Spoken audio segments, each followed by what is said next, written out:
어,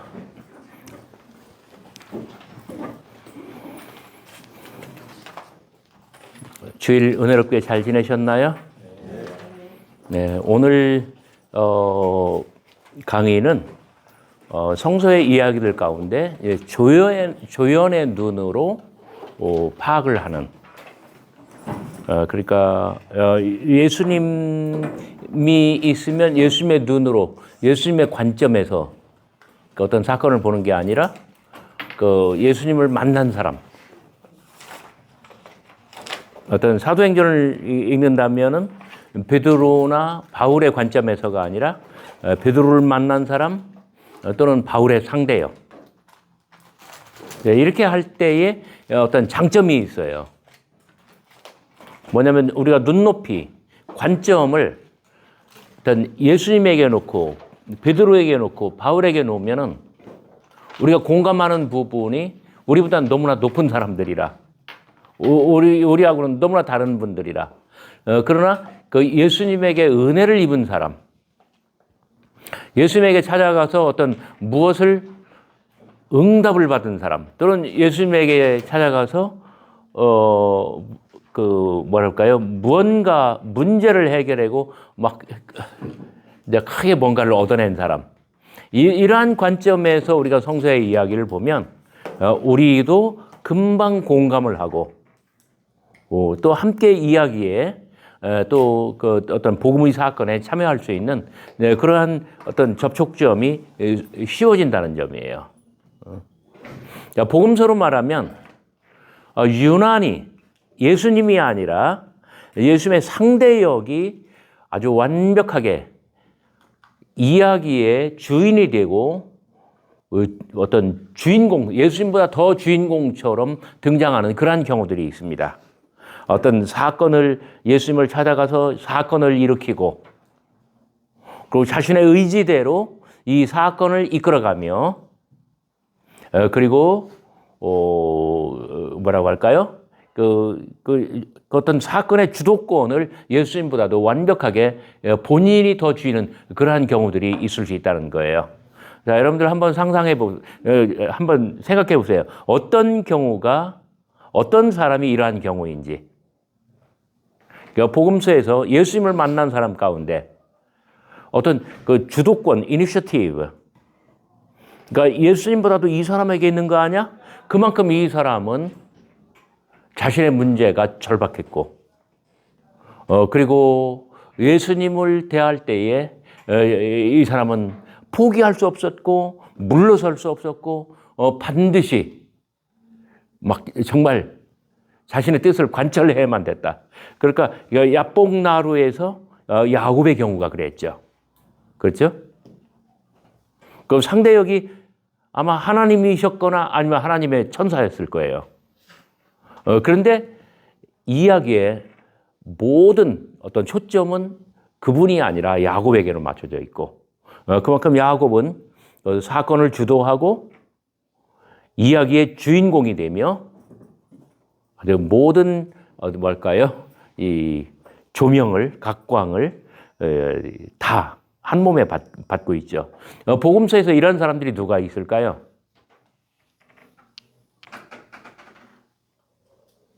뭐 성경 안 읽어요? 뭐 다른 경 읽어요? 말하면 틀릴까 봐. 네, 말하면 틀릴까 봐. 괜찮아요. 얼마든지 틀릴 수 있어요. 예? 창피당한다. 누구요? 예, 수르보니게 여인도 완전 그런 케이스입니다. 예수는 피하려고 하고, 그러나 수르보니게 여인은 뭐 거의 달려들어요. 그래서 지금이 아니면 안 된다. 그 당신의 뜻이 어떠하든지 내 뜻을 좀 따라달라. 또 누가 있을까요? 혈루병 여인도 완전히 그런 케이스입니다. 가만히 있는데 정면으로 승부가 안 되니까 뒤로 와서 예수님의 옷을 만집니다. 예수님 막 화를 내시죠. 누가 내 옷을 만졌느냐? 여인은 숨죠. 그러니까 예수는 눈을 부릅뜨고 불꽃 같은 눈으로 그 여인을 주시하며 그 여인은 시선이 부딪혔을 때 떨고 모든 자기의 잘못을 고하고 그러나 결국은 여인은 자신의 뜻을 관철합니다. 수르보니게 여인도 관철했고 또 다른 케이스는 바디메오입니다. 바디메오. 아주 그 나사렛 예수시라는 소리를 듣고 소리 질러 가로되 다윗의 자손 예수여 나를 불쌍히 여기소서. 사람들이 와서 조용히 좀 하라고 에피티마오 꾸짖으며 이 사람을 제압하려고 합니다. 그러면 그럴수록 더욱더 크게 소리 질러 가로되 다윗의 자손 예수여 나를 불쌍히 여기소서.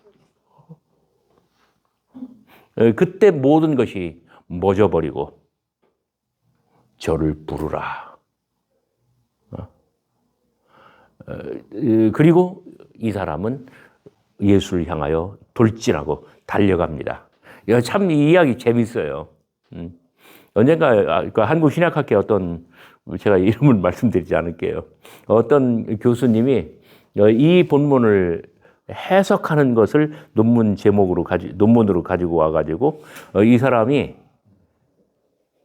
그 옷을 벗어놓은 게 구걸하기에 다른 거지들보다도 훨씬 더 좋은 자리였기 때문에 이 자리를 맡아놓으려고 옷을 벗어놓은 거래. 또 되돌아와서 또다시 구걸하려고. 가당치 않은 해석이에요. 내가 보기에는. 예. 그러면 거기 벗어놓으면 사람들이 쩍거리지. 자, 여리고에서 예루살렘까지는 대략 40여 킬로입니다. 하루 길로는 굉장히 벅찬 길이에요. 사마리아 사람의 비유에서 나오는 것처럼 예루살렘과 여리고 사이에는 중간에 다른 도시나 기착지가 없어요. 한 번 출발하면 그 정말 한 번 여행으로 당일에 들어가야 돼요. 꼭 새벽에 출발해야 되고, 자, 때는 6월절. 그래서 이걸 수경지라고 합니다. 수경지, 숙영. 왜냐하면 많은 사람들이 함께 자고, 사마리아 사람의 비유에서 나오는 것처럼 중간에는 그 강도떼가 있잖아요. 그 도적떼가. 그러니까 이 사람들하고 맞서려면 여기에 숫자가 훨씬 더 많아야 돼요. 그 순례객들은. 그래서 수경지 함께 자고 서로 모르는 사람들이만 함께 자고 함께 출발하여 함께 방비합니다. 방어합니다. 그러니까 한 번 가고 나면 그 다음에는 없어요. 다시 구걸할 일이 없단 말이에요. 그날은 그걸로 끝나는 거죠. 근데 무슨 질문을 해도 이 사람이 고집이 세니까 다 막 정말 도적대를 물리치는 것처럼 모든 질문을 다 물리쳐 제압하고 논쟁이 안 끝나. 근데 그 마가복음 10장 52절에 보면은 이에 그가 길에서 예수를 따르니라 이렇게 돼 있어요. 그래가지고 내가 저는 이제 가면 이제 그래도 시니어 교수니까 이제 이 토론회가 끝나질 않을 것 같더라고요. 그래서 제가 손 들고 질문했어요. 그러면 예수를 따를 때 옷 입고 갔대요? 벗고 갔대요? 와! 하고 끝나버렸어요. 네, 마가복음 10장 46절부터 52절까지 보시면은 바디메오가 자신의 문제를 해결하는 그런 이야기가 나옵니다. 거기서 아주 압도적으로 예수님보다는 바디메오의 역할이 무지무지하게 중요하고 바디메오는 자신의 뜻을 관찰하고 있습니다. 마가복음 4장 20절을 보시기 바랍니다.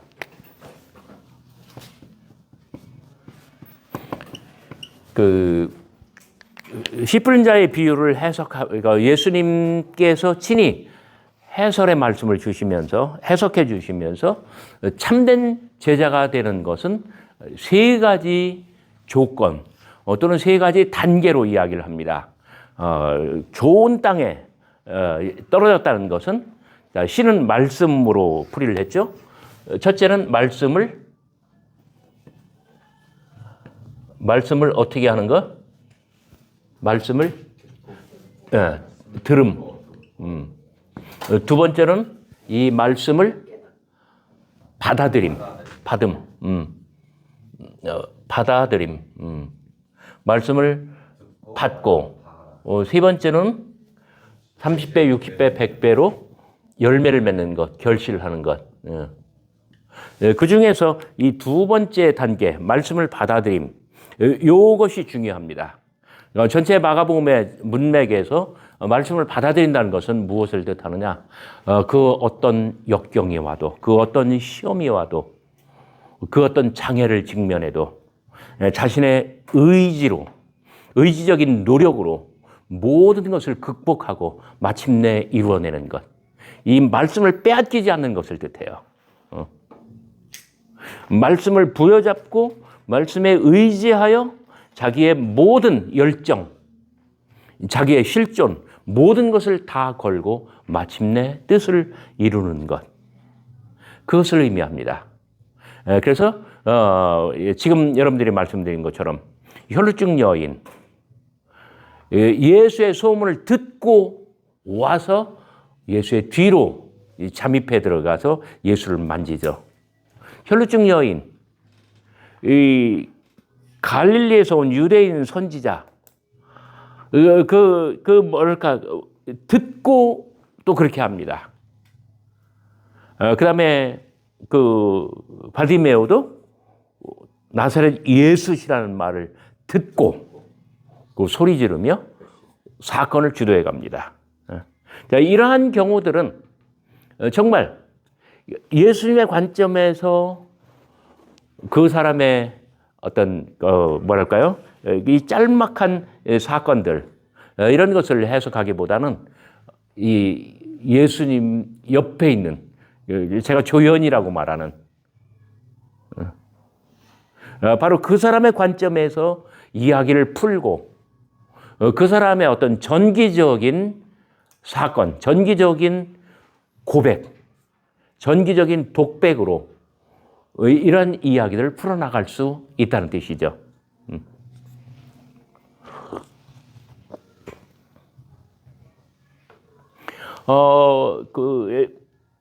가스폴, 유앙겔리온, 우리말로는 복음.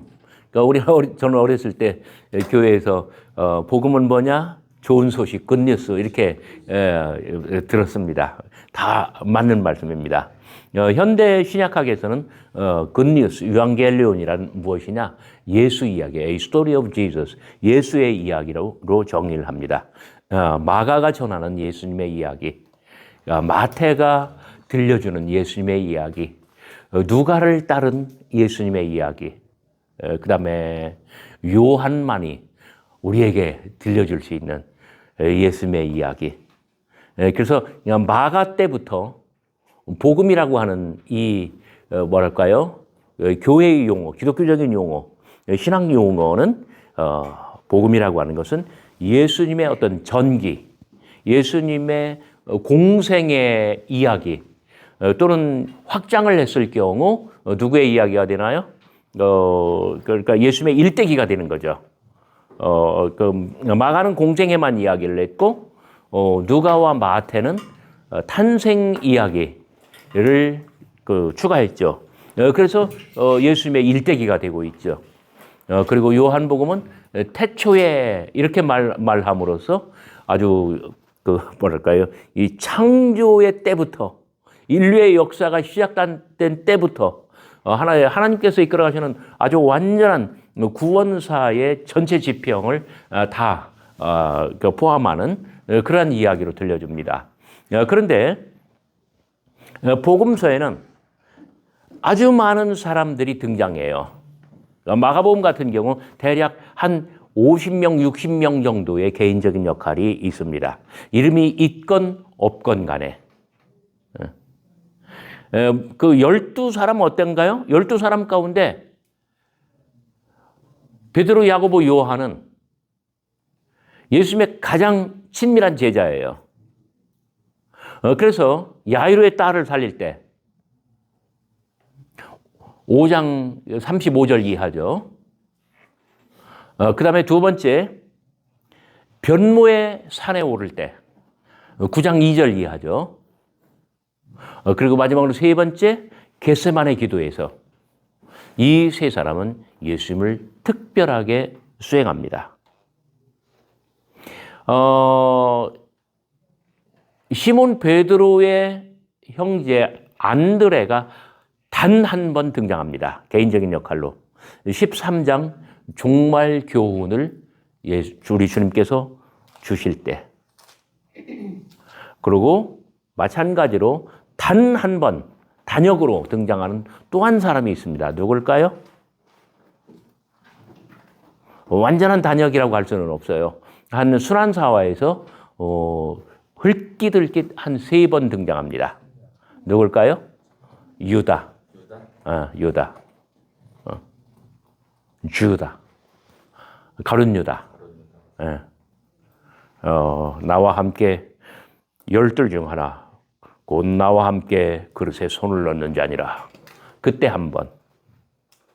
그리고 그 전에 14장 10절, 뭘까요? 가룟 유다가 대제사장들과 장로들에게 찾아가 예수를 팔아넘길 것을 약속하고 어떤 계약을 합니다. 그리고 마지막으로 겟세마네 기도의 밤, 그 어떤 뭐랄까요? 아마 무화과나무 밭이었나요? 예수님을 체포할 때 라삐어 하면서 가장 아주 뭐랄까요? 가장 사랑스러운 얼굴, 가장 감미로운 입맞춤, 그러한 모습으로 나와 예수를 제압하고 예수를 체포하게 합니다. 그 외에는 모두가 다, 자, 그 외에 다른 제자들은 그냥 12에 속하고 그냥 개인적인 역할이 없어요. 그런데 아까 말한 것처럼 혈루증 여인, 수르보니게 여인, 바디메오 이러한 사람들, 또 이런 사람들은 어떻습니까? 가브나움의 나병 환자, 그 다음에 지붕을 뚫고 내려간 중풍병자, 그리고 그의 4명의 친구들, 이렇게 아주 숱한 사람들이 복음의 세계에 등장합니다. 이런 모든 사람들은 그 예수님과 만남을 이뤄내고 예수님께서 찾아오셨든 아니면 자기가 찾아갔든 만남을 이루고, 만남은 사건을 일으키고 사건은 사연을 남기고, 그 사연은 누구나 각자의 가슴 속에 생생하게 살아 있습니다. 네, 여러분 막 무슨 좋은 일이 있으면 막 제일 먼저 누구한테 말하고 싶어요. 어렸을 때 엄마한테 말하고 싶고 막 형들한테 자랑하고 싶고, 그죠? 입이 근질근질 거려가지고 참을 수가 없어요. 누구 만나는 사람 있으면 제일 먼저 그 사람한테 얘기할 거야. 복음은 일종의 이런 거예요. 각 사람이 가슴 속에 살아있는 이 사연은 누군가를 만나면 입 밖으로 나오게 되어 있고, 가슴속 사연이 입 밖으로 나왔을 때 그것을 우리는 이야기라고 말합니다. 자, 만남은 사건을 일으키고 사건은 사연을 남기고 사연은 입 밖으로 나와 이야기가 됩니다. 이러한 모든 사람들의 이야기, 이 이야기 속에는 각자 자신과 예수가 있습니다. 모든 이야기 속에는 그러므로 예수가 살아 있습니다. 이런 모든 이야기들을 다 합했을 때, 마가가 이야기들을 수집하고 합했을 때 마가의 예수 이야기가 돼요. 마태, 누가, 요한 다 마찬가지입니다. 그런데 각각의 이야기에서 각각의 이야기는 누가 만나는 거예요? 예수님과 그 사람이. 자, 이 이야기는 각각의 이야기에서 예수님의 이야기면서 동시에 자기의 이야기예요. 아니, 예수님의 이야기이기 전에 자신의 이야기예요. 모든 사람은 자신의 이야기에서 주인공이 될 수 있습니다. 모든 사람은 각각 자기의 이야기 속에서 예수님보다 더 이야기의 주인이 될 수 있습니다. 바로 그러한 관점에서 모든 이야기는 예수님 말고 상대 역의 관점에서 풀이하고 이야기하고 그리고 복음을 전할 수 있다는 이야기예요.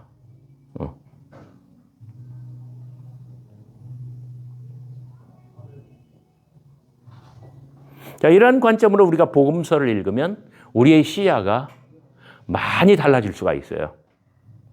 그래서 복음이란 기본적으로 예수님의 생애 이야기지만 그 안에는 많은 사람들의 전기적인 경험이 있습니다.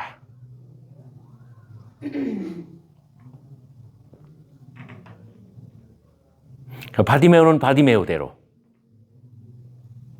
수르보니게 여인은 수르보니게 여인대로, 혈루증 여인은 혈루증 여인대로, 가버나움의 나병 환자는 그 나병 환자대로, 변모의 산 아래에 있었던 그 마을에 어떤 아저씨, 자기의 아들이 불로 뛰어들고 물속으로 막 첨벙 뛰어들어가고 하던 그 아저씨, 그 사람은 그 사람대로.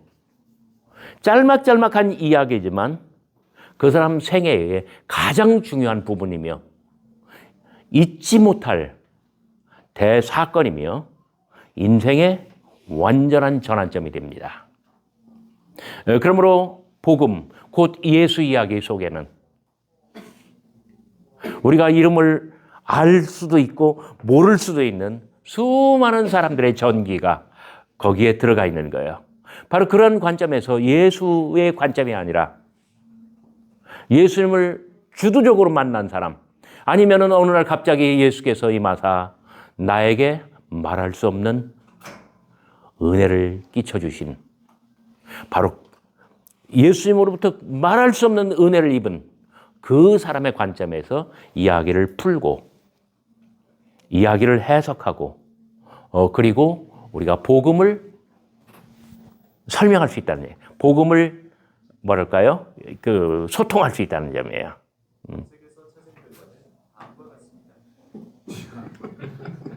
지금 뭐 하고 있어요? 지방방송.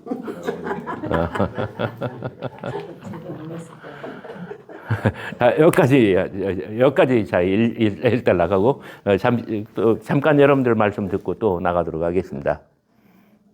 어떤 느낌이 어떻습니까?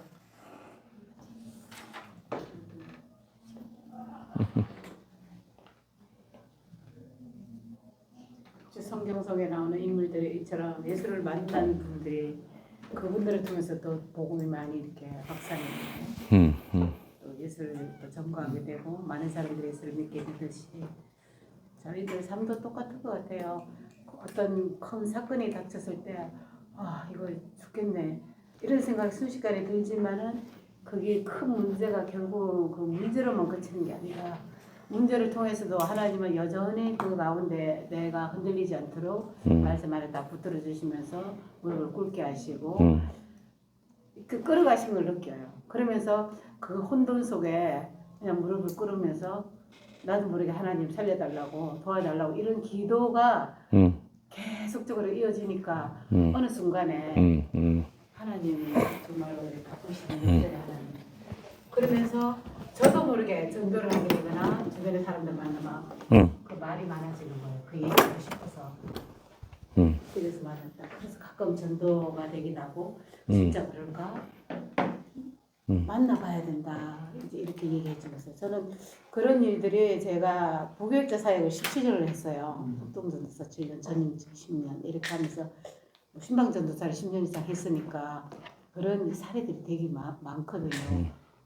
저는 이제 하나님 저한테 어떤 계획을 말씀하실 때 전 지금 내세울 것도 없고 제가 뭐 똑똑하지도 않는데 그랬는데 이제 현장에서 일을 하다 보니까 제가 만났던 그 예수님 때문에 그게 설교가 되고 반증이 되고 그분들한테 도전이 되고 힘이 되더라고요. 그러면서 그게 복음이라는 걸. 그래 모든 어려움이 이렇게 힘든 것들이 쌓이고 쌓이니까 결국에는 그것이 하나님의 영광이 되고 주님의 어떤 그런 또 역사가 일어나는 거더라고요. 고난은 정말로 많은 분들이 말씀하시지만 고난이 온다고 해서 우리가 다 슬프고 나쁜 것만 하는데 지금은 이제 고난을 즐기는 이제 즐긴다기보다는 또 무슨 일이 있을라나 보다 기도시키나 보다 그런 관점에서 오지 두려워하거나 이제 그런 것들은 조금 초월한 것 같아요. 그렇게 된 것 같아요. 성경 속 인물. 똑같아요. 저희들 삶하고. 이렇게 조연의 관점에서 성경을 읽을 때, 복음서를 읽을 때, 그 굉장히 좋은 하나의 장점은 뭐냐면, 좀 여러 가지 사례들, 정말 이런 경우에 성경이 누구는 이렇게 했다라고 하는 하나의 선례, 그 미리 그 발생한 하나의 어떤 그 본보기가 된다는 점이죠. 그래서 이런 것은 하나의 케이스, 그 사례가 되고, 그 법률 용어로는 판례라고 번역을 하죠. 케이스를. 네, 그렇게 하고 그래서 거기에 빗대어 우리의 존재를 다시금 해석하고 누구는 이럴 때 이렇게 했으니까 성경에서 우리도 이렇게 할 수 있다라고 하는 하나의 그 준거, 기준점이 된다는 점이에요. 네, 그런 면에서 그 뭐랄까 그 설교적인 소통, 설교를 통하여 복음을 소통할 때에 아주 굉장한 장점이 있습니다. 네, 그리고 사실상 어떤 의미에서 보면 예수님은 고정이에요. 예수님은 굉장히 고정적인 분이에요. 그러나 예수님 상대 역은 굉장히 다양하고, 이 케이스와 저 케이스, 이 사람과 저 사람, 이 사건과 저 사건, 이것은 변화무쌍하죠. 네, 그런 점에서 어떤 뭐랄까요? 이 조연의 관점에서 이야기를 풀을 때에 조연을 주인공으로 삼아서 그 성경 이야기를 소통할 때, 설교할 때에 뭐랄까요? 하나의 그 메시지에 탄력을 주고 그 변화를 주고 어떤 그 생동감을 만들어낼 수 있다는 점이죠.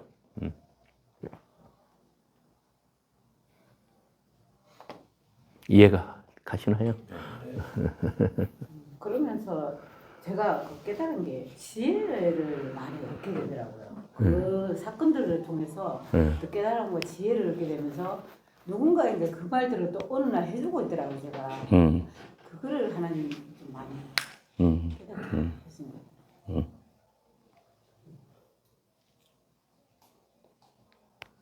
제가 어렸을 때 저희 어머니가 굉장히 은사에 깊이 빠져 있으셨어요. 그 실화입니다. 누가 어머니에게 기도를 받으러 왔어요. 근데 그 여인의 비밀을 어머니는 이제 그 교회 나오는 어떤 여자 집사님이었는데 그 집사님의 어떤 이야기, 그 집사님의 사건을 어머님은 전혀 모르셔요. 어머님이 이 집사님을 위해서 막 기도를 하는데 저는 뭐 철없이 막 왔다 갔다 할 때예요. 근데 어머님이 갑자기 목소리가 딱 변해요. 기도 중에. 사랑하는 내 딸아. 그냥 막 굉장히 엄한 목소리로 어찌하여. 그러니까 그 아나니아와 삽비라 사건처럼 약정 헌금을 하고 이 집사님이 돈을 숨긴 거예요. 안 하고. 근데 어머님이 기도 중에 그걸 말 쪽집게처럼 딱 꺼내시면서 그러니까 그 여자 집사님이 이제 자지러졌어요. 그러면서 어머님이 내 딸아 염려하지 말아라 두려워하지 말아라 이러면서 막 또 이제 위로의 음성으로 바뀌고 그러신 적이 있는데 이제 성서의 사건이 우리의 현실 생활에서 어떻게 이게 반복되고 또 재현되고 할 수 있는 정말 그 성서와 오늘 우리 이러한 어떤 그 접점, 컨택 포인트를 만들어내는 데는 어떤 조연의 관점으로 성경을 읽을 때에 아주 대단한 그 힘이 실리는 것 같습니다. 목사님 아까 말씀하신 부분에서 어느 동감되는데 신앙은 하나님과 나의 관계라고 하지 않습니까? 네. 형제들이랑 수평적 관계인데 그러면 저희란 논으로 좋지만 항상 하나님과 나의 관계 제가 아까 혈류병에 걸린 여인 바돌로메 스로보니 여인들 그들 각자의 개인은 주인공이지 않습니까? 예수님은 혼자 계시고 그분 그 조연이라고 표현하기보다는 각자가 주연이지 않나. 바돌로메도 주연이고 그 사람의 인생이기 때문에 스로보니 여인도 주인공이지 꼭 조연으로 표현하는 교수님의 조연이라 표현하셨지만 제 시각으로 보면 그들도 다 주연이지 않나. 그럼요. 예. 네, 그러니까 어떤 내 인생에서는 주인이지만 주연이지만 예수님 지금 관점들이 굉장히 열려 있는 거예요, 지금. 과거에는 이런 생각들 못 하셨을 거예요. 예, 근데 정말 이 정도 관점이 열리면은요, 우리가 성서를 읽을 때 굉장히 달라져요. 예를 들어서 여러분들 장례식장에 갔다고 해봐요. 망자, 돌아가신 분. 그분이 뭐 잘한 것도 있고 잘못한 것도 있을 거예요.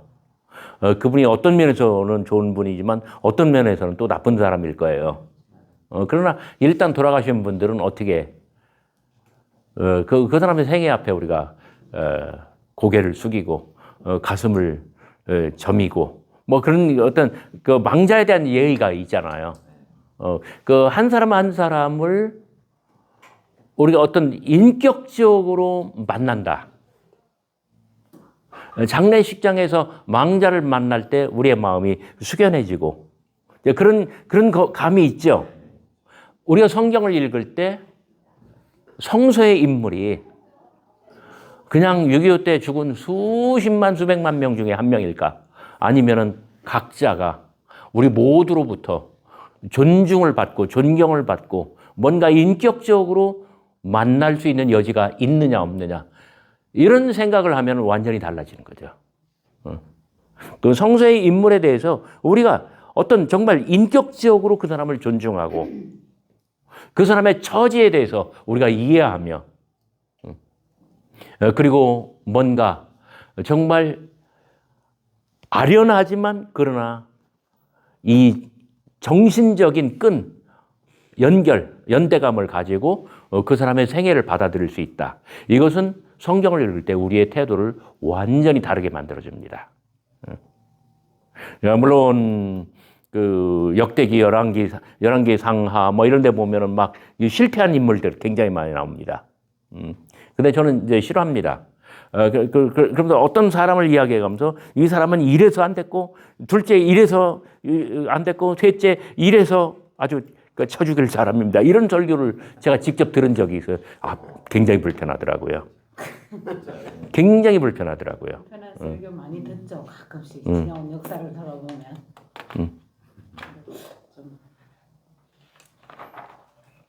모든 사람은 성경 속에 살아 있어요.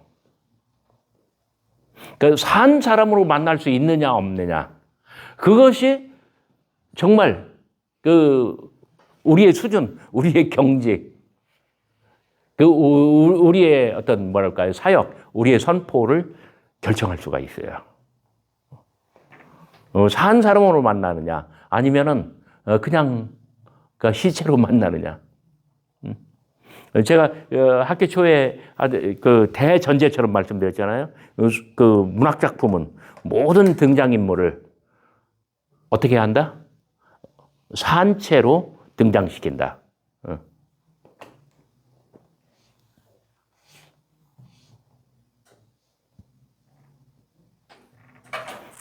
지붕을 뚫고 예수님 앞으로 내려오는 그 중풍병자.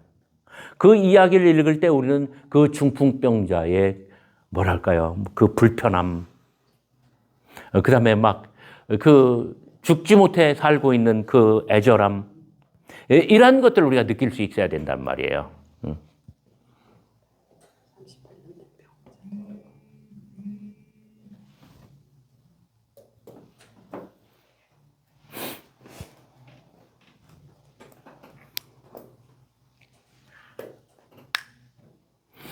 여러분, 사도행전 16장을 저와 함께 한번 읽어봅시다. 사도 바울이 빌립보에 들어갔을 때입니다.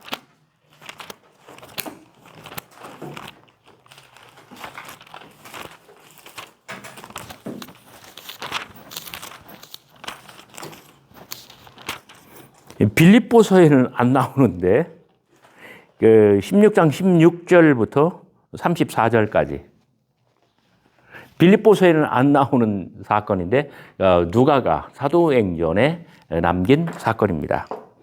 유명한 이야기죠. 주 예수를 믿으라. 그리하면 너와 내 집이 구원을 얻으리라. 자, 6절부터 16절부터 34절까지 그냥 무순으로 아무나 그냥 읽으실래요? 큰 소리로? 우리가 기도하는 곳에 가다가 점치는 귀신 들린 여종 하나를 만나니 점으로 그 주인들에게 큰 이익을 주는 자라.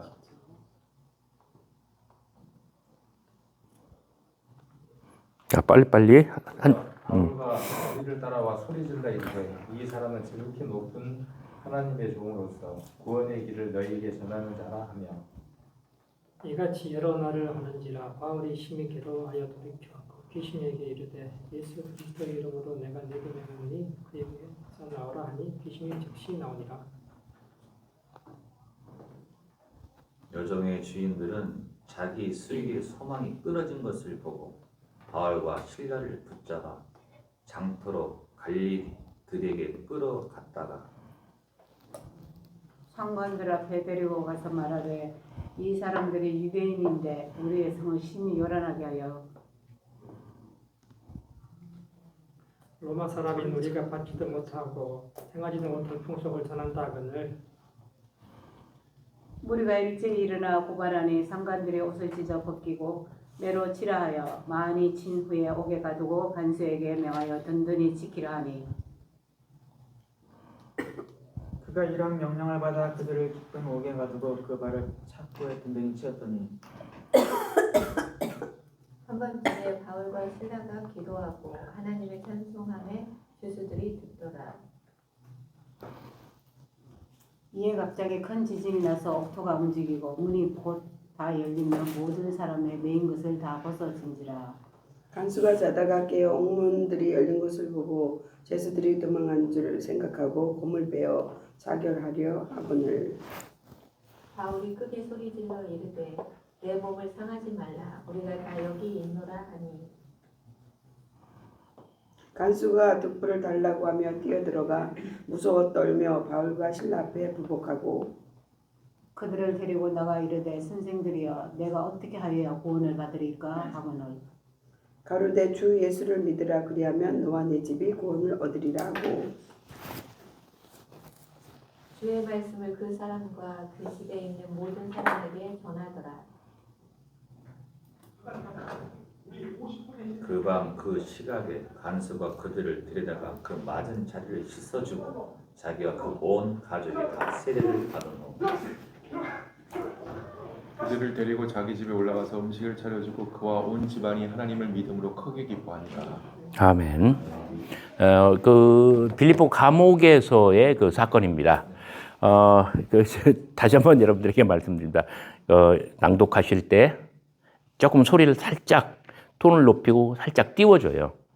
그러니까 지금 여러분들이 읽은 것은 여러분들이 가장 편하게 읽은 거예요.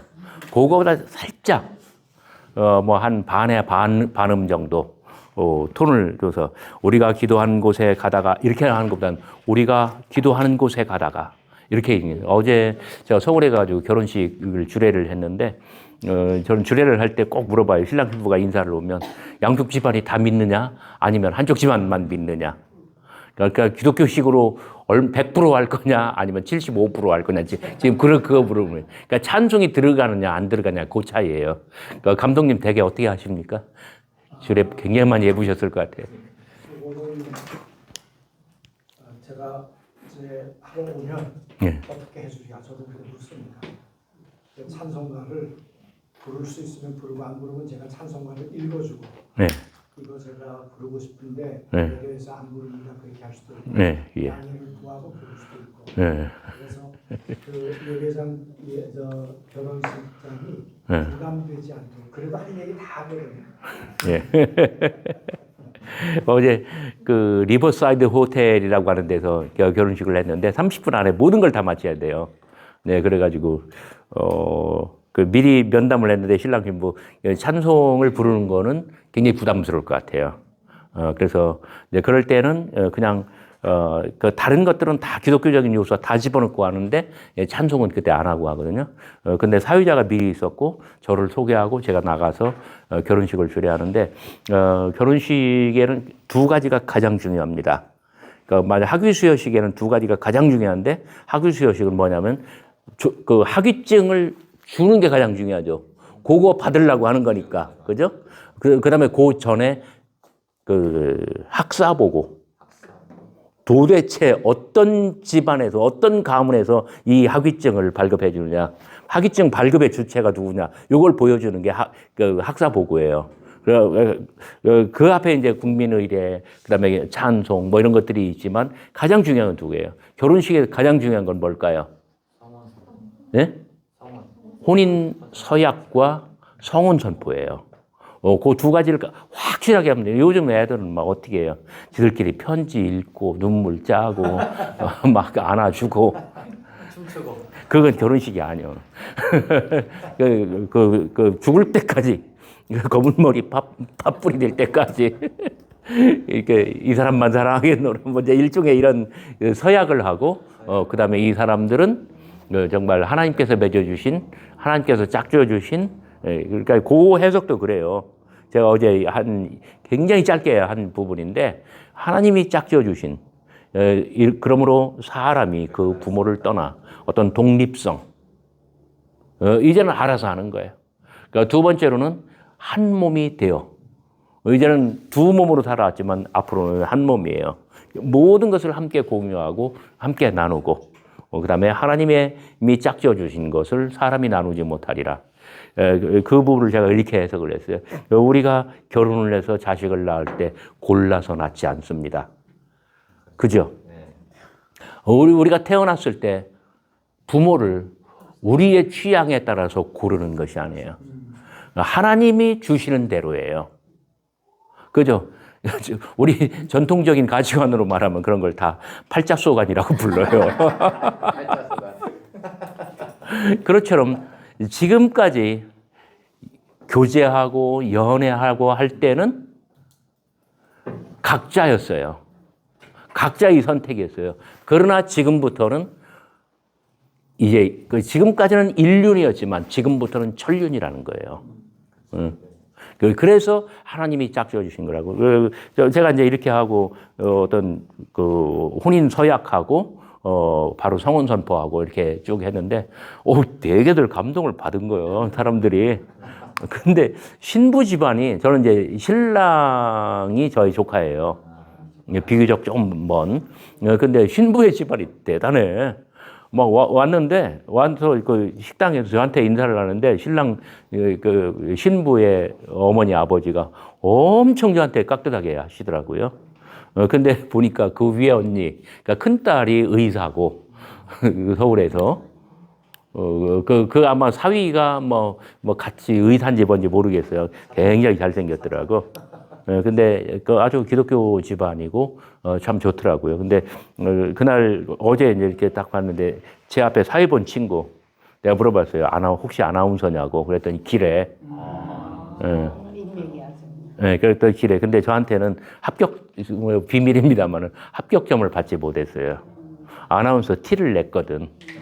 그러니까 뭔가 자기가 아나운서인 거를 밝히기 위해서 뭔가 이제 억양이니 뭐니 이런 것들 이렇게 하는 게 그런 걸 표 안 나게 해야 돼. 네, 좀 수줍은 듯이. 그러니까 마치 이런 거하고 똑같아. 그 찬양 인도할 때 막 잘난 척하고 압도하잖아요. 사람들 안 따라해요. 그 스피치도 그래요.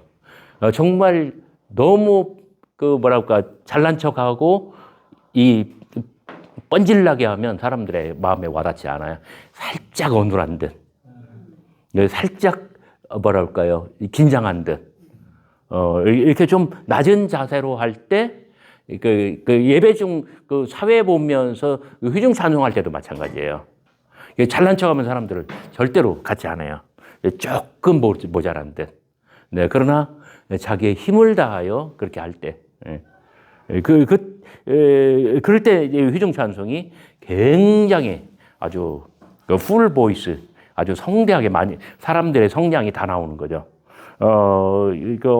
어제 굉장히 아주 저는 좋은 경험을 했습니다.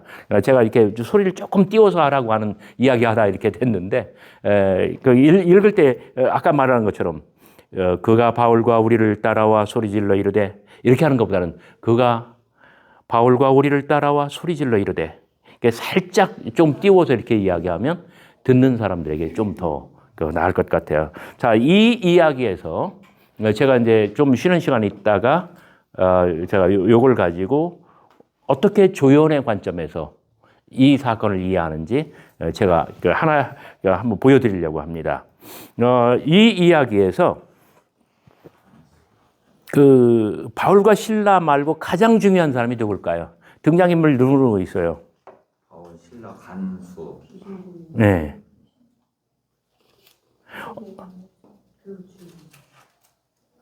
그 무당 같은 귀신 들린 여종이 하나가 있고, 이 사람을 고용한 주인이 있고,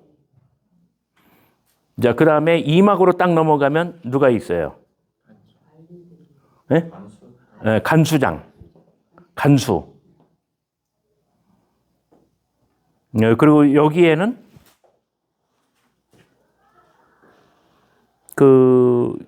이 무당을 고용한 사람의 이해관계, 그 다음에 빌립보 여기 장터라고 돼 있죠. 몇 절이 있는가요? 19절. 이걸 아고라라고 부릅니다. 아고라. 장터.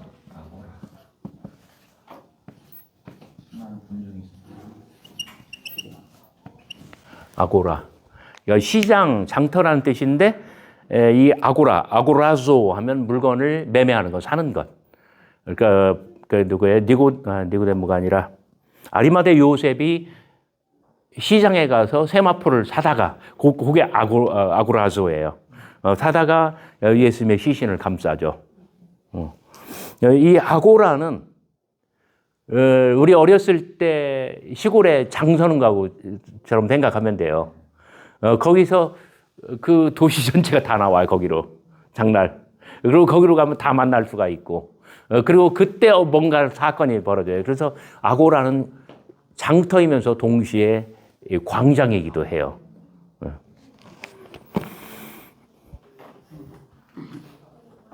그 다음에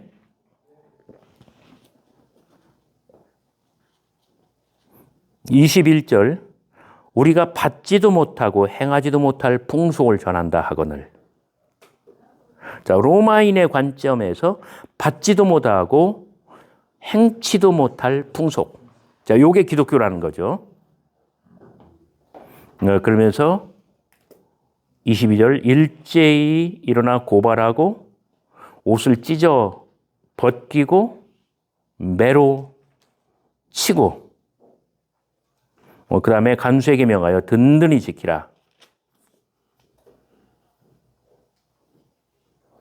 그런데 25절 한밤중에 기도와 찬송 소리에 찬송할 때 기도에 집중하고 전심으로 하나님을 찬송할 때에 26절 터가 움직이고 문들이 열리고 큰 지진이 일어나서 그 다음에 모든 사람의 메인 것이 다 벗어진지라.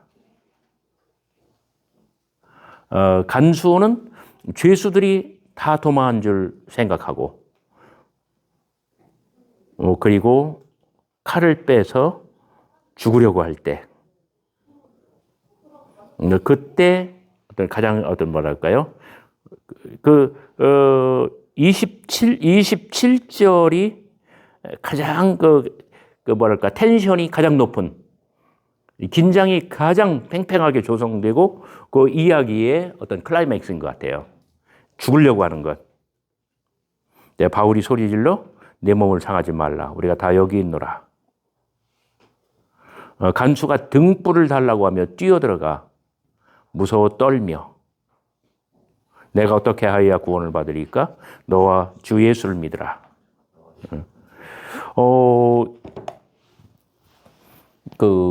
이 이야기는 조연의 관점에서 읽을 때 누구로 눈높이를 정하면 될까요?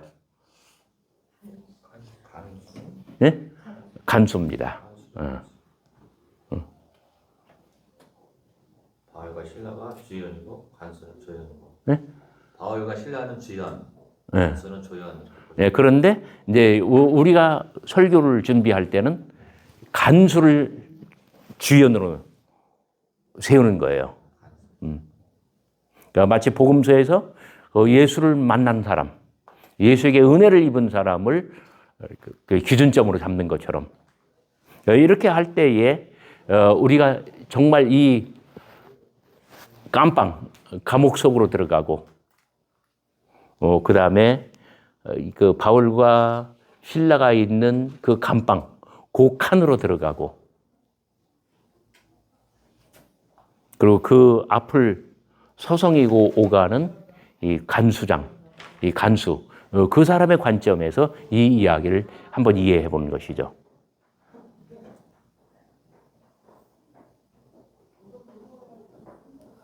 그 다음에 여기서 이제 또 하나의 변수는 이 간수를 이해할 때에 관련이 뭐냐면 빌립보라고 하는 도시예요.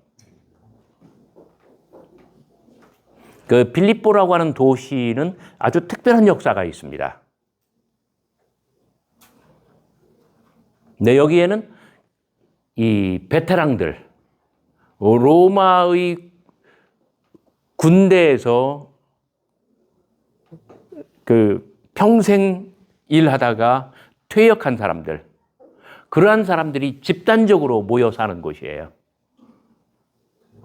일종의 신도시를 건설하고 그러한 사람들을 여기다 다 집어넣었다는 거예요. 네, 그래서 이 간수를 그 퇴역 군인으로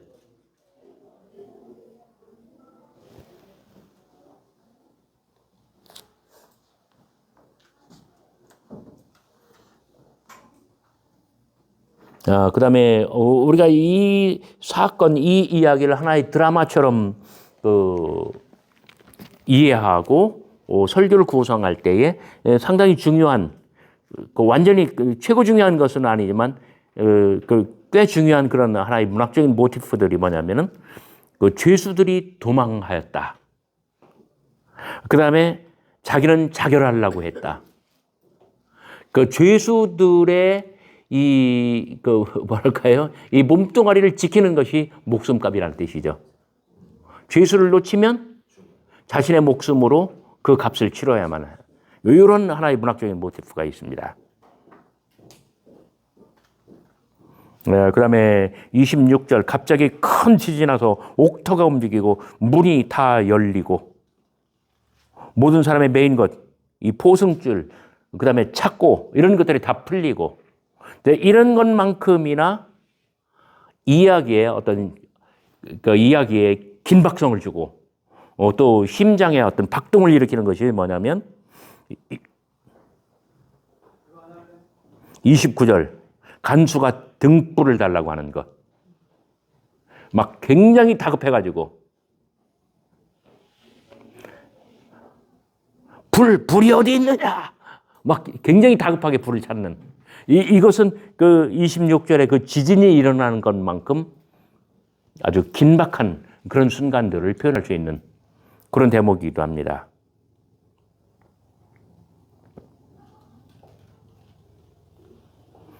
물론 30절, 31절은 복음의 선포입니다. 간수는 다급하게 질문합니다. 선생들이요, 내가 어떻게 하여야 구원을 받으리이까? 너무나 아주 다급하고 간절한 질문. 그리고 31절 복음의 선포. 주 예수를 믿으라. 그리하면 너와 내 집이 구원을 받으리라. 이때는 이제 아주 권위 있고 위험 있게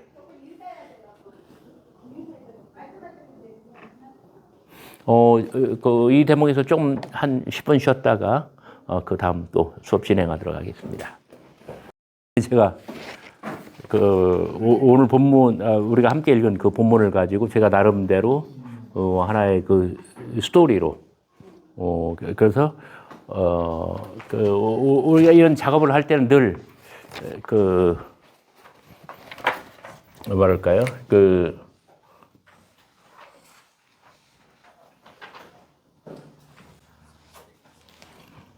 혹시 남는 거 하나? 남는 거요? 네, 못 봐주셨어요? 아이고, 인생을 그렇게 살면 안 되는데. 그러니까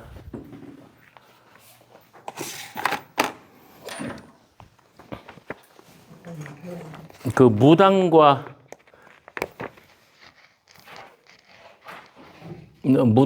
거기 소동 그런데 사실 이 간수의 이야기는 요만큼이죠. 간수가 경험한 거는 그런데 여기서 이렇게 확장을 하고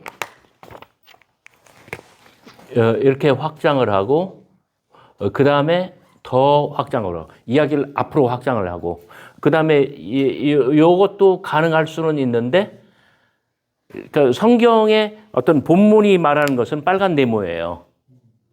근데 이 간수장은 그 중에서 그 무당과 소동의 이야기는 직접적인 관계는 없기 때문에 이 감옥 안에서는 요 안에 있는 이 검정색 네모 이 부분이죠. 근데 이 이야기를 우리가 어떤 상상에 의해서 확장을 하고 그러니까 우리가 이 복음서에서 어떤 조연의 이야기를 할 때도 예를 들어서 뭐 중풍병자 그러면 그 중풍병이 어떤 그 증세를 보이느냐 환자는 어떤 어려움을 가지고 있느냐 이걸 가지고 이 앞부분으로 확장을 할 수가 있어요.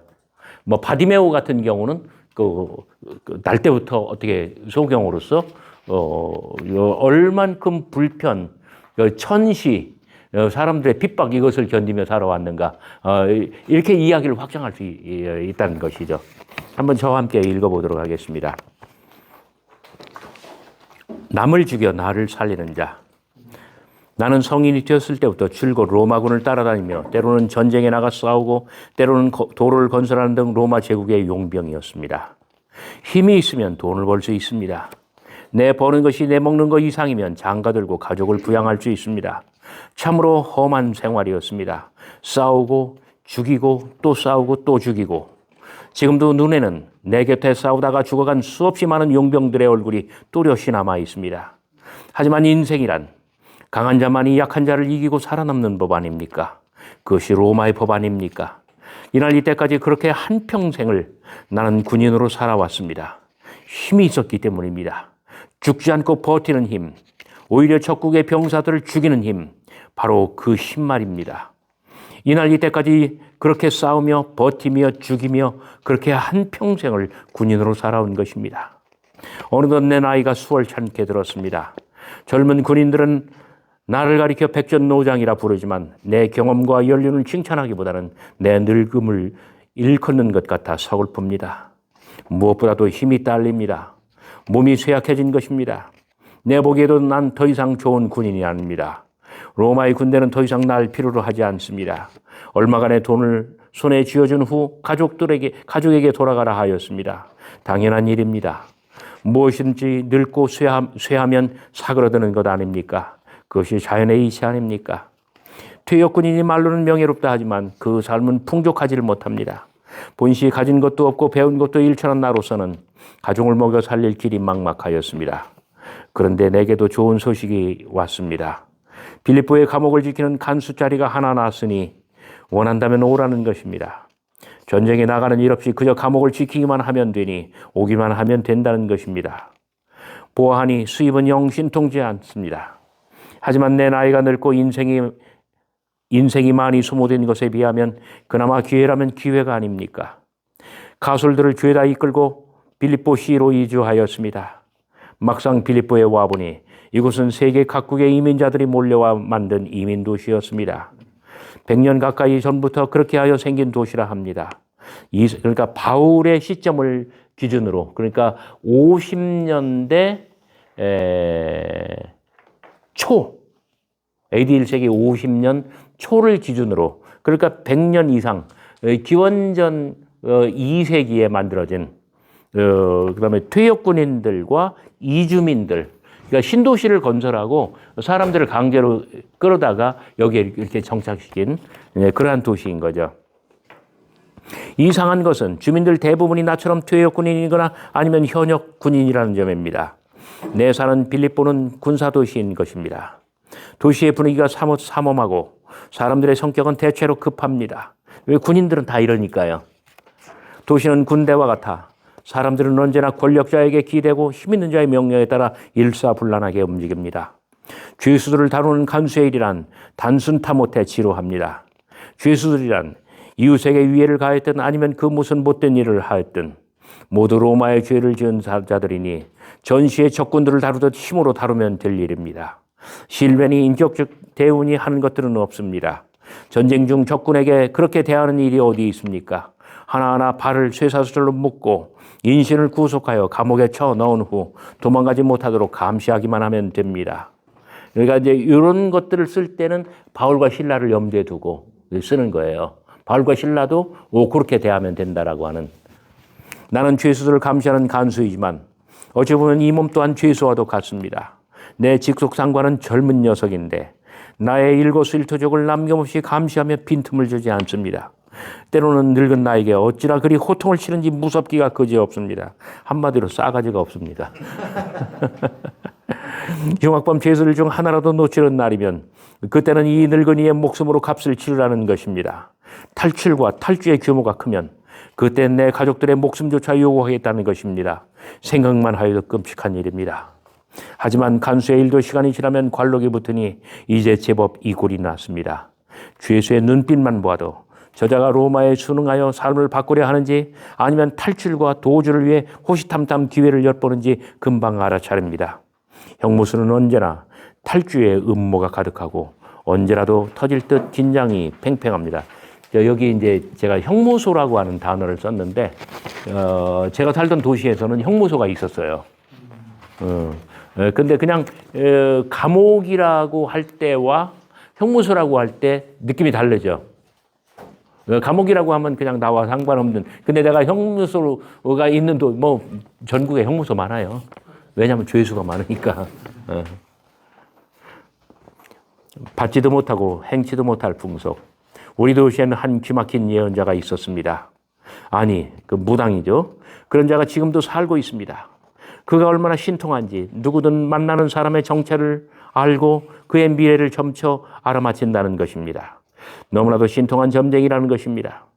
아, 나도 언젠간 돈을 모아 그자에게 찾아간 내 운명과 가족의 앞일을 들어봐야지. 죄수들이 탈출과 탈출을 꿈꾸듯 어느새 나도 이 지긋지긋한 일을 그만두고 새로운 인생을 시작하고파 일상의 탈피를 꿈꾸는 자가 되었나 봅니다. 동병상련이라 하였습니까?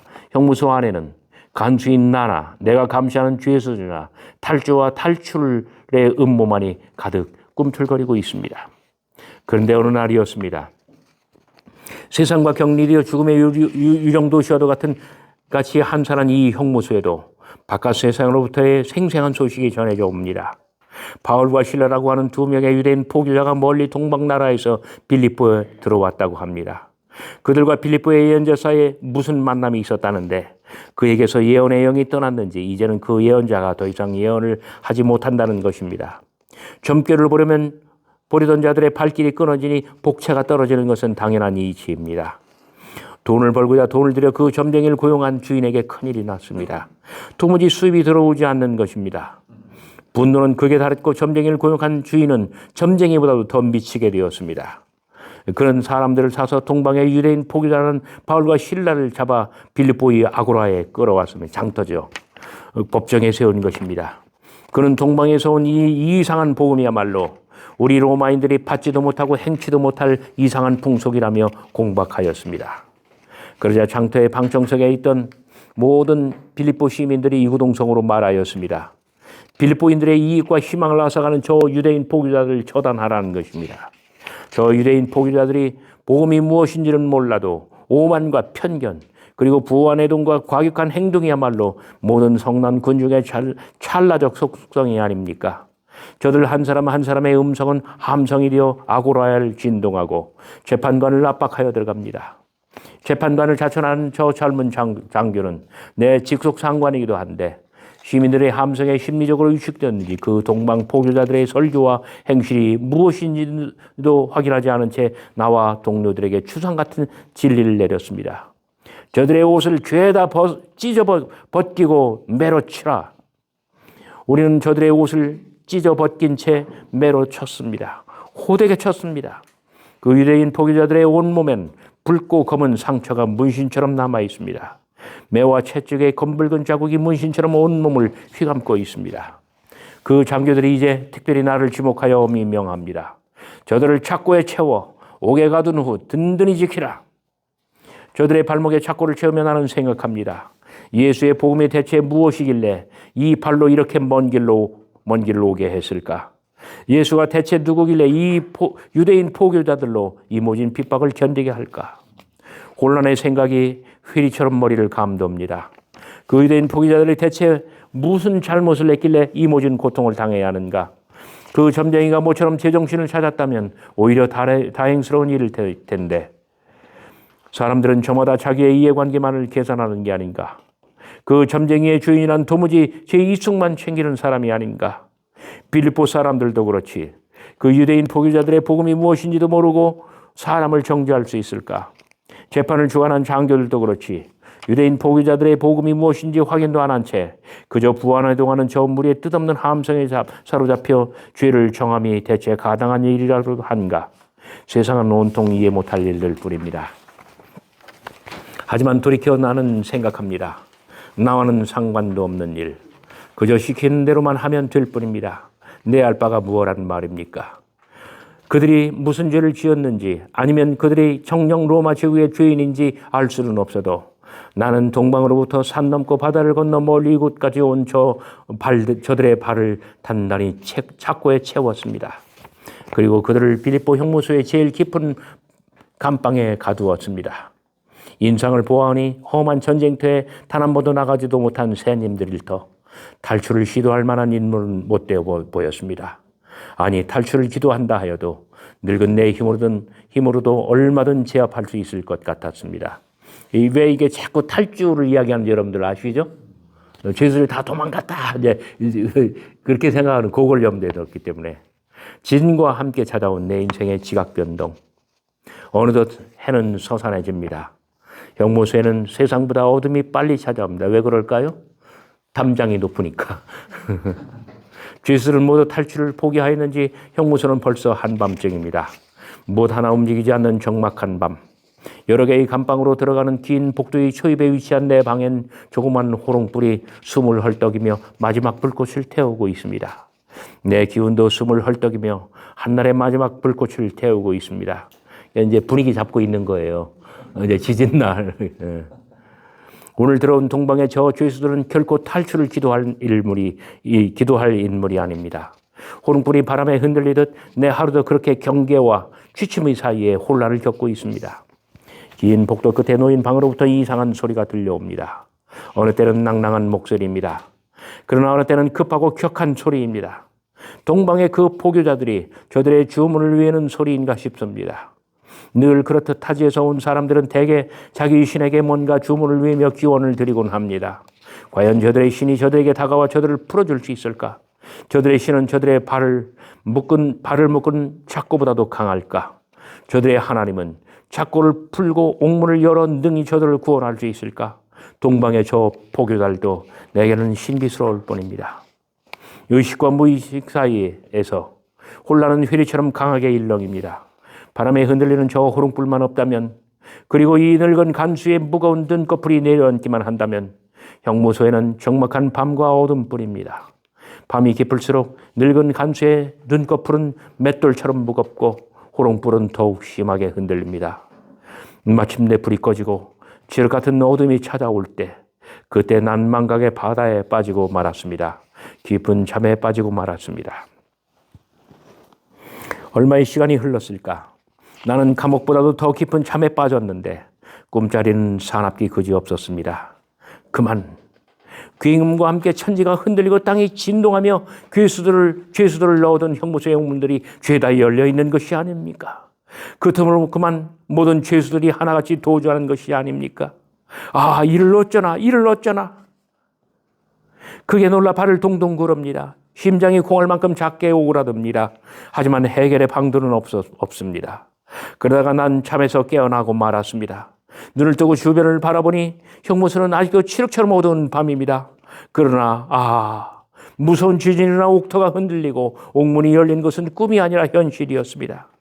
그 짧은 순간에도 인정없는 젊은 장교의 성난 얼굴과 내 사랑하는 가족들의 얼굴이 떠오릅니다. 그자가 탈주한 흉악범들인 수만큼 내 가족의 목숨을 구하려 내게로 달려올 것만 같습니다. 심장이 떨리고 지진보다도 심하게 내 마음이 요동칩니다. 나를 죽여 남을 살리는 자. 젊은 날 수없이 많은 전쟁에 나가 싸우고 적병들을 무찔렀지만 이렇게 위기를 당해보기는 처음입니다. 이렇게 떨리기도 처음입니다. 이제는 내 목숨만이 아니라 내 가련한 가족들의 목숨조차 내놓아야만 합니다. 차라리 이 순간에 내 목숨을 끊어 내 사랑스러운 가족의 생사를 영영 감춤이 나을 듯합니다. 아무것도 보이지 않는 어둠 속일지라도 이 늙은 간수에게 예리한 검은 똑똑히 보입니다. 천천히 검을 듭니다. 칼과 칼집이 서로를 스치며 칼이 나오는 소리는 예리한 칼날로 목을 긋는 것처럼 소름이 끼칩니다. 칼집을 내려놓고 다시 검을 듭니다. 이번에는 검을 거꾸로 듭니다. 저 뾰족한 칼끝이 정확히 내 명치를 향하도록 겨눕니다. 내 손이 떨립니다. 명치 앞에서 칼끝은 더욱 심하게 흔들립니다. 칼날에 반사된 차가운 달빛이 내 눈을 어지럽힙니다. 바로 그때였습니다. 형무소 복도의 안쪽 깊은 곳에서 소리가 들려옵니다. 그대의 검으로 그대의 몸을 상하지 마시오. 우리가 다 여기 있어. 흠칫 놀라 그만 검을 떨어뜨리고 맙니다. 천천히 고개를 돌려 소리의 근원을 바라봅니다. 동방에서 온 그 유대인 포교자들입니다. 다급하지만 위험에 찬 목소리입니다. 생과 사를 오가는 이 위급한 순간에 나는 다급한 목소리로 젊은 간수들을 부릅니다. 숨이 넘어가는 소리로 다급하게 외칩니다. 회를 찾아라! 불을 붙여라! 횃불도 찾지 못한 채 이리저리 날뛰고 있을 때 바울이라고 하는 그 유대인 포교자가 인자한 음성으로 다시 나를 부릅니다. 늙은 간수여, 두려워 마시오. 우리가 모두 여기 있지를 않소. 저들은 저들의 신이 도왔는지 천재지변 그때 착고가 풀리고 옥문이 열렸음에도 도주하지 않았습니다. 그저 감옥에 남아있는 것입니다. 가슴을 쓸어내립니다. 그리고 생각합니다. 저들은 기회가 왔으나 제 한 목숨 살리려 도주하는 사람들이 아닙니다. 이 한 목숨 살리려 많은 사람을 죽이며 살아온 내가 갑자기 부끄러워집니다.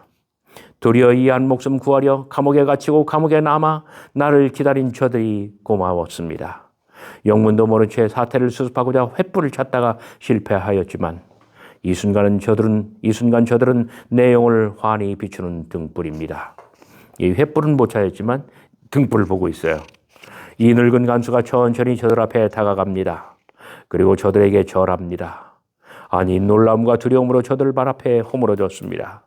내 자던 중 저들이 신께 드린 찬미가 내 삶의 터전을 송두리째 흔들미 아닙니까? 내가 깊은 잠에 빠질 때 저들의 드린 기도가 내 인생의 세문을 활짝 열미 아닙니까? 빌립보가 정죄한 저들이야말로 하나님의 사람들이 아닙니까? 오히려 죄수들이 간수를 일으켜 격려합니다. 나는 저들을 모시고 형무소를 뒤로 한 채 빌립보 외곽의 내 집으로 갑니다. 극도의 긴장이 아직 남아있고 몸은 고단하기 그지없지만 그래도 발걸음은 새처럼 가볍습니다. 집에 당도했을 때 나는 급히 묻습니다. 선생들이여, 내가 어떻게 하여야 구원을 얻겠습니까?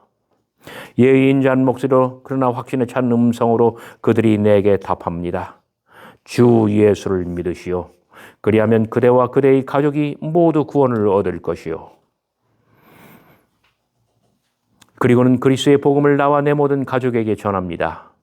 그 밤에 나는 예수를 영접합니다. 그리스도처럼 남을 살리는 사람이 되고파 그들의 몸에 문신처럼 남은 검붉은 상처를 일일이 소독합니다. 그들의 몸을 치료하는 것입니다. 그들은 치료를 받으면서도 나와 가족들에게 연신 복음을 설명합니다. 죽을 수밖에 없었던 몸, 아니 벌써 죽었다가 다시 산 이 몸, 나는 결단 끝에 모든 가족들과 함께 세례를 받습니다. 우리의 옛사람이 죽고 이제는 그리스도의 새 생명이 우리의 삶을 다스리게 하는 거룩한 예식입니다. 날이 새고 동력엔 태양이 희망처럼 솟아오릅니다. 이 새날에 집에는 하나님의 종들 모신 채 잔치가 벌어집니다. 이 늙은 간수와 온 가족이 하나님을 믿으니 집에는 기쁨과 행복이 가득합니다. 대대손손 내 자손들에게 길이 남기고픈 이야기입니다. 아멘. 박수를 받을 줄은 상상도 못했습니다. 완전히 소설이네요. 소설이. 살아서 움직이는데. 예? 살아서 움직여요. 그냥 저의 습작이에요. 아직 발표하지는 않은. 예, 2003년, 그러니까 12년 전에. 예, 그 성서의 이야기는 정말 그 짤막한 한 문단이지만 드라마로 탄생할 수 있어요. 그 어제 저는 그 사마리아 우물가의 여인에 2주에 걸쳐서 어제까지 그 설교를 했습니다. 거기 예수님께서 막 그 내가 주는 물은 그 속에서 그 영생하도록 솟아나는 샘물이 되리라 말씀하셨을 때 여인이 막 그 물을 내게도 주사 물기르러 여기 오지 않아도 되도록 그리고 뭐 어떻게 하도록 나에게 달라 이렇게 말하잖아요. 그때 예수님께서 갑작스럽게 내 남편을 데려오라. 환장하지. 그랬더니 그 남편이 없다라고 다 하죠. 그랬더니 남편이 없다는 너의 말이 참되도다 말씀하시죠. 왜냐하면은 5명의 남편이 있었고 플러스 지금 있는 그 남자도 너의 남편이 아니다. 그리고 우물가의 여인과 예수님이 대화를 이어가시죠. 자, 여기에서 그 차가 난 거예요. 제가 늘 나쁜 버릇인데, 좀 미리미리 그 설교를 준비하면 훨씬 더 드라마틱하게 그 이야기를, 모티프를 살리고, 어떤 골격을 구성하고 숨을 불어넣고 할 수가 있는데, 아까 이제 이 빌립보 간수의 이야기, 골격을 세우고, 그게 뭐예요? 어떤 이 사람이 군인이었고, 지금은 퇴역군인이고, 그나마 퇴역 후에 어떤 일자리를 얻어서 간수를 하고 있고, 그러니까 군인이란 뭐냐? 그 적군을 죽이는 사람. 수없이 많이 사람을 죽였어요. 근데 이제는 자기가 죽을 차례예요. 그런데 바울과 실라는 오히려 자기들이 죽을 고비에서 탈주하지 않고 간수인 자기를 살려내는 사람. 여기서 모티프를 얻은 거거든요. 그래서 이 골격을 세우고 그 다음에 많은 감정이입과 어떤 그 공감으로 어떤 숨을 불어넣고, 그러니까 그 사마리아 우물가의 여인의 이야기도 골격을 세우고 숨을 불어넣을 수가 있어요. 이렇게 할 때는 그 모든 인간들의 어떤 공통적인 공감, 어떤 쉽게 받아들일 수 있는 보편적인 경험, 보편적인 정서, 그 보편적인 뭐랄까요? 그런 성찰, 이런 쪽으로 접근하는 것이 가장 좋습니다. 이 여자는 왜 남편이 5이었을까요? 살아보고 바꾸고 했을까요? 아니면 거꾸로 남자가 와서 나하고 살아보고 떠나고 아마 유대 사회에서는 그렇게 됐겠죠. 그죠?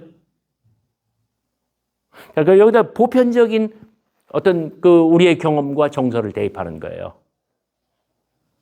여자로서 제일, 그러니까 보통 사람들이 생각하는 거, 경쟁력이 없는, 자기에게는 경쟁력이 없어. 그리고 별로 있을 수도 없고, 가부장 사회니까. 그럴 경우 여자들이 출세하고 행복하게 지내는 방법은 뭐예요? 좋은 남자를 만나는 거예요. 이 사람도 성공하고 싶었어요. 이 사람도 행복하게 살고 싶었어요. 이 사람도 묻 여성들의 선망의 대상이 되고 싶었어요. 그런 가운데 남자를 만났어요. 드디어 인생의 갈증을 풀었어요. 성공했어요. 그러나 세월이 지나고 남자는 떠났어요. 단 한 번의 실수, 단 한 번의 실패. 극복할 수 있을까? 다시 남자를 만날 수 있을까? 그리하여 다시 남자를 만났습니다. 이제는 정착할 수 있을 것 같아요. 그래서 다시 찾아온 이 뭐랄까 해갈의 경험, 이 행복의 경험, 느낌. 그러나 그것마저 오래가지 않았어요. 2번 실수하고 나니 실패가 습관이 되면 어떻게 되나? 실패가 징크스가 되면 어떻게 하나? 3번, 4번, 5번 모두 실패로 돌아갔어요. 이제는 실패가 완전히 인생의 공식이 되었고 이제 완전히 모든 것이 끝장나 버린 사람이에요. 지금 있는 남자 6번째 남자죠. 좋지 않습니다. 그리고 인간관계는 다 파괴되었습니다. 그래서 낮 12시 정오의 시간에 옵니다. 우물가에 나오는 거예요. 지금 내 앞에 있는 이 갈릴리 유대인 예수라고 하는 사람. 자, 여러분 다녀오신 성지순례 다녀오신 분들 아시겠지만 한낮에는 한 몇 도까지 올라갑니까? 40도를 넘기죠. 예수는 유대로부터 시작해서 사마리아 수가성까지 먼 길을 걸어왔습니다. 그 아주 40도를 오르내리는 이 땡볕 아래 아무런 뭐랄까 그 어떤 도움의 장치도 없이 이자 또한 아주 극단적인 갈증에 목말라하고 있습니다. 그 예수의 갈증은 따라서 어떤 육체적인 갈증이에요. 이 여인의 갈증은 무엇입니까? 사람에 대한 갈증, 그 성공에 대한 갈증, 정착에 대한 갈증, 즐거움과 행복에 대한 갈증, 모든 인간관계가 다 파괴돼서 거기서 오는 어떤 상실감. 그러나 예수의 손에는 물기를 도구도 없고 그다음에 물을 담을 물동이도 없습니다. 그런 그가 나에게 물 좀 달라. 여러분 예수 영화 그러니까 여러 편 보신 적이 있나요? 제가 보기엔 다 실패해요. 예수 영화는. 왜 실패하는 줄 알아요? 예수에게 직접 카메라를 들이대고 관점을 예수로 하니까. 그냥 보면서 그냥 리피트하는 이걸 반복하는 거에 불과해요. 근데 예수의 영화 가운데 성공하는 작품이 있어요. 벤허입니다.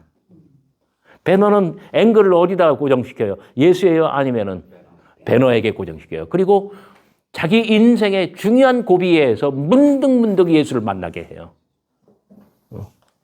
아마 이 본문, 사마리아 우물가의 여인, 이 본문을 가지고 예수님께서 이 팔복동산에서 설교하시는 대목 같아요.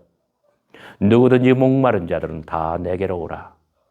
내가 그 배에서 영생하도록 솟아나는 샘물을 주리라.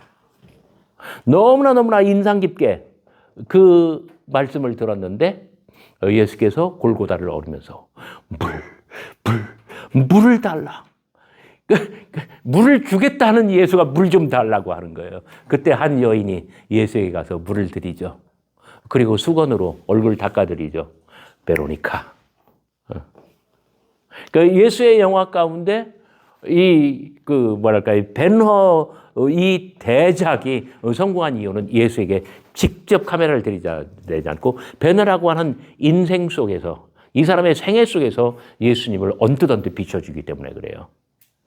그때 나오는 예수님은 너무나 강렬하고 너무나 인상 깊게 모든 시청자들의 가슴 속에 그들의 뇌리 속에 아주 선명하게 남아 있습니다. 자, 이 사마리아 여인의 경우도 마찬가지입니다. 이 여인을 통해서 이 여인의 삶, 이 여인의 생애, 이 여인의 전기적인 경험을 통해서 예수를 소개하는 것이죠. 정말 모든 사람들처럼 성공하고 싶었고 행복해지고 싶었고 그리고 정말 많은 사람들의 선망의 대상이 되고 싶었습니다. 지금 7번째 남자로 우물을 곁에 두고 여인은 예수와 만나고 있습니다. 예수는 아주 타는 목마름으로 갈증을 겪고 있고 이 여인은 손에 바가지를 들고 그리고 무릎 아래로 물동이를 곁에 두고 예수를 만납니다. 나에게 물 좀 달라. 이 여인은 물을 떠드릴 수 있어요. 그러나 자신에게 인생 전체를 아주 사로잡고 있는 그 어떤 생의 갈증, 인생의 타는 목마름, 물로도 해결할 수 없는 바로 그런 여인에게 예수께서는 생명의 물, 생수를, 영원한 생명의 물을 설교하고 계시죠. 우리가 알 수 없는 그러한 대화로 그 대화가 미궁에 빠집니다. 내가 보니 당신은 선지자십니다. 그랬더니 예수님이 뭐라고 말씀하세요? 예수님을 향한 이 여인의 이해, 구원을 향한 이 여인의 접근 점점 더 가까워옵니다. 이 산에서도 말고 예루살렘에서도 말고 사람이 영과 진리로 예배할 때가 오나니 곧 이때라. 예수께서는 일반적인 말씀으로 이 여인에게 말씀하시지만 일반적인 의미로 이 여인에게 말씀하시지만 그러나 이야기 속에서 정말 이 여인이 영과 진리로 하나님 앞에 예배하는 순간 예수의 만남을 통해서 곧 이때라 지금 점점 더 가까이 다가오고 있는 것입니다. 영과 진리로 무슨 뜻입니까? 자, 해결의 열쇠는 3장에 있습니다. 그 니고데모와의 대화. 3장 몇 절에 26절입니까? 몇 절입니까? 육으로 난 것은 육이요 영으로 난 것은 영이니 사람이 물과 성령으로 나지 아니하면 하나님의 나라에 들어갈 수 없느니라. 지금껏 이 여인이 성공하고 싶었던 것, 그리고 남자를 바꾸면서 살아왔었던 인생 전체가 다 육에 속한 거예요. 그러나 물과 성령으로 거듭난다는 것은 무엇입니까? 예수 그리스도의 참된 모습을 알아보고 정말 이제는 어떤 육에 속한 사람이 아니라 영에 속한 사람으로 내 존재가, 내 실존이 바뀌는 것이에요. 그리하여 예수께서 내가 그로라 에고에임이 말씀하실 때 여인은 드디어 시야가 완전히 열리고 예수님을 영접하게 됩니다. 그는 물동이를 던지고 물동이를 내어버리고 그 동네로 들어가, 동네 잘못된 번역입니다. 에이스테인 폴레이스인가 뭐 그거예요. 폴리스예요, 도시예요. To the city, into the city, 수가성으로 들어갔다는 거예요. 그래요. 수가성에 가지고 들어가서 그 많은 사마리아인들에게 내게 모든 것을 구한 그분이 그리스도가 아니냐, 그리스도를 전하고, 그랬더니 모든 사람들이 수가성에서 예수께로 나와 예수님을 뵙게 됩니다. 마치 에고에임이 내가 그로라 이 말씀은 호렙산 위에서 당신이 누구신데 여쭈었을 때 나는 스스로 있는 자는 동일한 말씀이거든요. 에고에임이. 모세가 여호와 하나님을 배웠고 민족을 이끌어 출애굽을 감행하게 했듯이 이 여인은 우물가에서 생명의 샘에서 그 속에서 영생하도록 솟아나는 그 생명의 물을 마시고 마치 모세가 히브리인들의 영도자가 된 것처럼 이 여인도 사마리아 민족 전체를 예수께로 이끌어 나간 위대한 민족의 어머니가 된 것입니다. 오늘 저는 여러분들 주연이 아니라 조연의 눈으로 성서를 읽고 성서를 해석하는 방법. 그래서 감옥에 있었던 그 간수의 어떤 생애, 또 사마리아 우물가 여인의 생애, 뭐 이 하나의 구체적인 신뢰로 여러분들에게 보여드렸습니다. 그러니까 우리는 그 성서에서 살아있는 사람을 만나고 우리가 설교할 때 이 사람을 살아있는 존재로 정말 무엇 때문에 애달팠고 무엇 때문에 애절했고 무엇 때문에 정말 생사를 가름하게 되는 생사를 건 그러한 어떤 예수와의 만남을 이뤄내는가, 이러한 안목으로 성경을 읽고 어떤 드라마틱하게 이 성경을 이해하고 전할 때 정말 하나님의 영감이 더할 수 있다고 생각을 합니다. 오늘 수업 여기서 마치도록 하겠습니다. 예, 감사합니다.